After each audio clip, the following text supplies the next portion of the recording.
Hello. स्वागत है आप सबका जीनियस एकेडमी क्लासेस में। मेरा नाम है संदीप सिंह और मैं आपको बायोलॉजी पढ़ाऊंगा यहाँ पर।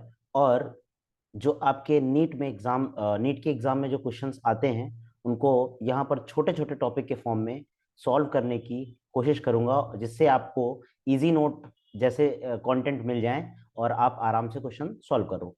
तो अभी तक जो वीडियोस आई हैं उनमें हम लोग ने मसल्स के बारे में थोड़ा बहुत जाना है। हम लोग ने 3 टाइप्स के मसल्स पढ़े थे वहां पर। कार्डिक मसल्स पढ़ा था, स्केलेटल मसल्स पढ़ा था और विसरल मसल पढ़ा था। आज हम स्केलेटल मसल्स के टाइप्स की बात करेंगे। तो स्केलेटल मसल्स के टाइप्स में 2 टाइप्स आते हैं। सबसे पहला आप पढ़ते हो रेड मसल फाइबर, दूसरा पढ़ते हो आप लोग व्हाइट मसल फाइबर्स। तो आज हम बात करेंगे रेड मसल फाइबर्स की। तो हम सबसे पहले हेडिंग डाल लेते हैं, types of skeletal muscles. Types of skeletal muscles.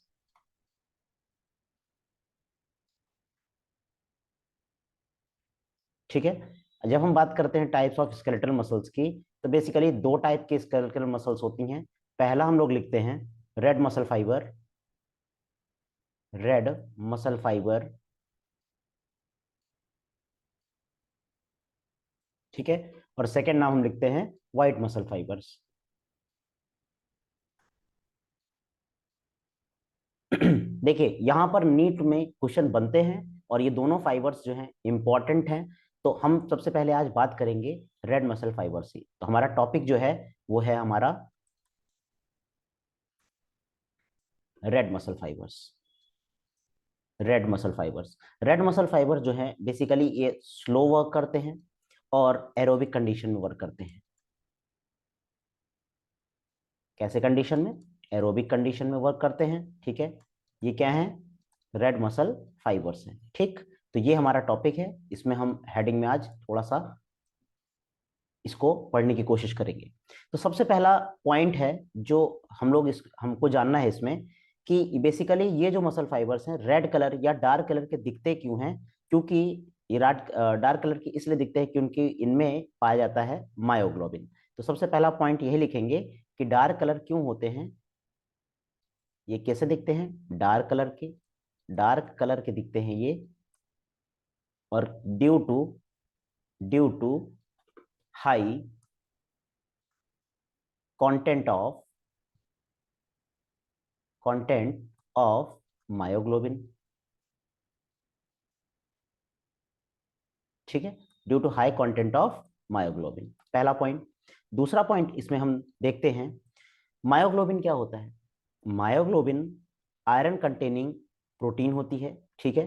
Which functions like haemoglobin. तो हम ये लिखें कि यहां पर अगर हमसे कोई पूछे कि मायोग्लोबिन क्या होता है, तो मायोग्लोबिन जो है ये भी कैसी है? आयरन कंटेनिंग है। ठीक है। और ग्लोबिन जो शब्द आता है वो बेसिकली प्रोटीन को रिप्रेजेंट करता है। ठीक। तो आयरन कंटेनिंग ये क्या है? प्रोटीन है। ठीक है। आयरन कंटेनिंग प्रोटीन है। चलिए सेकेंड बात करते हैं। क्या मायोग्लोबिन ऑक्सीजन के साथ कंबाइंड होता है? क्या बाइंड कर सकता है? और अगर वो बाइंड करता है तो बनाएगा क्या? तो हम लिखते हैं, अगर आपका ऑक्सीजन के साथ कौन कंबाइंड कर दे? मायोग्लोबिन। ठीक है। मायोग्लोबिन अगर ऑक्सीजन के साथ कंबाइन करेगा तो ये बनाएगा क्या? ऑक्सी मायोग्लोबिन बनाएगा। क्या बनाएगा? Oxy myoglobin. ठीक है। और ये हमारे मसल फाइबर्स में स्टोर रहता है। ये ऑक्सी मायोग्लोबिन जो है ये आपके स्टोर हो जाता है। स्टोर हो जाता है कहां पर? Store in muscle fibres. ठीक है। और ये कहीं ना कहीं कोई फंक्शन परफॉर्म करेगा, यानी ये आपके बॉडी में कॉन्ट्रेक्शन को परफॉर्म करेगा, contraction.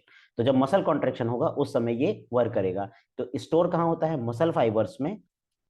And and to be used to be used during muscle contraction. During muscle contraction. Muscle contraction. ठीक है। ये 2 पॉइंट हो गए। चलिए तीसरे पॉइंट की बात करते हैं और कुछ प्रॉपर्टीज की बात करते हैं रेड मसल फाइबर्स की। अगला पॉइंट है, जो रेड मसल फाइबर्स होते हैं वो हाईली वेस्कुलराइज्ड होते हैं। हाईली वेस्कुलराइज्ड का मतलब होता है यहाँ पर एक्स्ट्रा ब्लड वेस्कुलर सिस्टम जो है सप्लाई करता है ऑक्सीजन की। तो हम लिख सकते हैं they are highly vascularised, they are highly vascularised.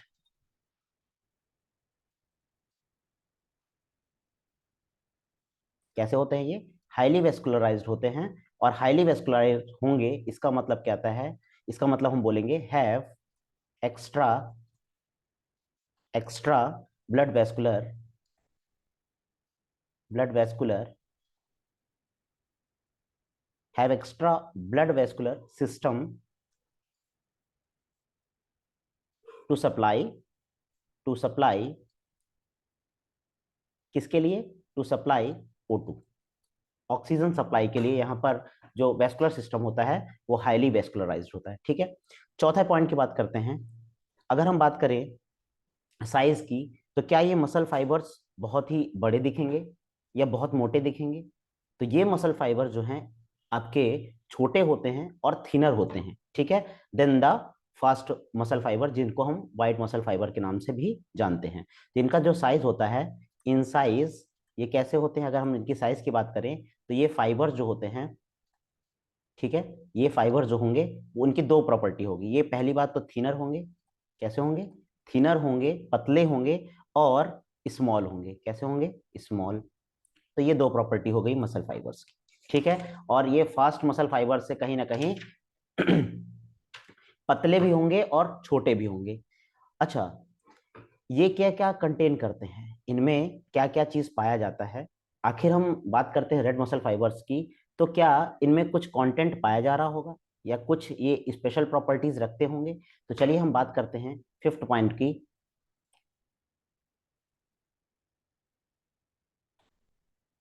हम इनको थोड़ा सा रब कर लेते हैं पॉइंट और आगे चलते हैं फिफ्थ पॉइंट की तरफ। तो हम लोग ने जैसा कि पढ़ा कि ये मसल फाइबर जो हैं थिनर हैं, स्मॉलर हैं, तो ये व्हाइट मसल फाइबर से कहीं ना कहीं डिफरेंशिएट करेंगे। तो अगर आपका नीट में क्वेश्चन आता है कंपेयर करने के लिए या कौन कौन से ऐसे स्टेटमेंट हैं जो रेड मसल फाइबर्स के लिए हैं, तो आप यहां से वो क्वेश्चन सॉल्व कर सकते हो। ठीक है, चलिए अगले पॉइंट में आते हैं। हम लिखते हैं fifth point, they contain they contain अब ये क्या क्या कंटेन करते हैं? They contain plenty of mitochondria, plenty of mitochondria. ठीक है, और माइटोकॉन्ड्रिया को आप जैसे जानते हो power house of the cell होता है। ठीक है, तो इनके पास क्या होता है? प्लेंटी ऑफ माइटोकॉन्ड्रिया देखने को मिलता है, लेस लेस सार्कोप्लाज्मिक रेटिकुलम। जो एंडोप्लाज्मिक रेटिकुलम है, जब हम मसल के लिए पढ़ते हैं इसको, तो हम इसका नाम देते हैं सार्कोप्लाज्मिक रेटिकुलम। क्या बोलते हैं? Sarcoplasmic sarcoplasmic reticulum. ठीक है, सार्कोप्लाज्मिक रेटिकुलम, ये बेसिकली मसल्स के ईआर को हम लोग बोलते हैं सार्कोप्लाज्मिक रेटिकुलम। चलिए अगला पॉइंट आता है, छठवां पॉइंट। इनको एनर्जी कहां से मिलती है? एरोबिक रिस्पायरेशन से। तो दे get energy from aerobic respiration, aerobic respiration. ठीक है, तो इनको एनर्जी जो है एरोबिक रिस्पायरेशन से मिलती है। यानी ये मसल फाइबर जब वर्क करेंगे तो इन्हें कौन सी रिएक्शन करनी पड़ेगी? एरोबिक रिएक्शन करना पड़ेगा। ठीक है, अगर एरोबिक रिएक्शन चलेगी, अगर इनके अंदर एरोबिक रिएक्शन चलेगी, दैट मीन्स क्या है? लैक्टिक एसिड का प्रोडक्शन यहाँ पर कम होगा। तो हम ये बोल सकते हैं कि यहाँ पर जो फैटीग होता है वो बहुत लंबे समय तक नहीं चलता है। तो हम ये लिख सकते हैं यहाँ पर कि they get energy from aerobic reaction and due to aerobic reaction. अगला पॉइंट ही हम बना के लिख लेते हैं कि ड्यू टू एरोबिक रिएक्शन, क्योंकि यहां पर कौन सी रिएक्शन चल रही है? Aerobic reaction. लैक्टिक एसिड जो बेसिकली मसल फैटीग लाता है, तो लैक्टिक एसिड का डिपोजिशन ही मसल फैटीग लाता है। तो अगर हम बात करते हैं लैक्टिक एसिड का, तो यहां पर lactic acid is very less, बहुत ही कम बनता है। ठीक है, हेंस फैटीग, फैटीग मतलब होता है थकावट, ठीक है। Fatigue usually for very less time period, very less time period, ठीक है। तो ये कुछ प्रॉपर्टीज हो गई। ग्लाइकोजन यहाँ पर नॉट स्टोर्ड है, मतलब ग्लाइकोजन यहाँ पर स्टोर नहीं होता इन मसल फाइबर्स में। तो अगर हम इसके एग्जाम्पल्स की बात करें, जैसे कि जो नीट में क्वेश्चन पूछा जाता है, एग्जाम्पल से बहुत क्वेश्चन आने के चांसेस होते हैं। अगर हम इन मसल फाइबर्स के एग्जाम्पल्स देखें, तो जो मैराथन रेस होती है, मैराथन रेस, मैराथन रेस में देखने को मिलता है ये बेसिकली मसल फाइबर, जैसे कि हम लंबी दौड़ दौड़ रहे हैं, बहुत लंबे समय तक दौड़ना है, 30 किलोमीटर 35 किलोमीटर, तो ये मसल फाइबर वहां पर वर्क करते हैं। दूसरा इसका एग्जाम्पल है, ये मसल फाइबर और हमारे बॉडी में क्या करते हैं, ये मेंटेन करते हैं, मेंटेन करते हैं हमारे बॉडी के पॉस्चर को, ठीक है। Maintain the body posture,